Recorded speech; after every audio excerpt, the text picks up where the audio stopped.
Bé, bona tarda. La veritat és que molt satisfet. Acaba de finalitzar en aquests moments la ponència d'Agricultura, la ponència que ha acceptat per majoria l'esmena que havia presentat el Partit Demòcrata a efectes de suprimir l'apartat tercer de l'article 27 de la llei de residus que es va aprovar fa uns mesos i que ficava dificultats per a que els pagesos poguessin cremar les seves restes, les restes vegetals de la seva activitat.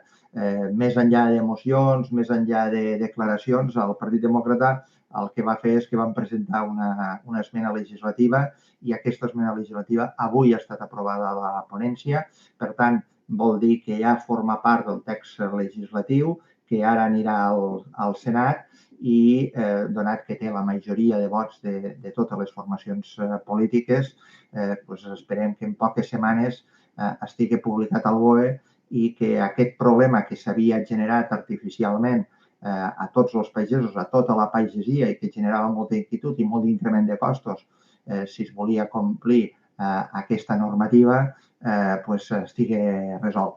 Aquesta és la política útil que ens agrada fer al Partit Demòcrata, cuidar-nos dels problemes de la gent, dels nostres sectors. Aquí vull fer un agraïment molt especial a la Unió de Pagesos, al JARC, a totes les organitzacions agràries que, a part de transmetre's la seva preocupació, doncs també han fet el treball en les diferents forces polítiques. Però, en tot cas, satisfets que aquesta esmena del Partit Demòcrata serveixi per resoldre problemes importants.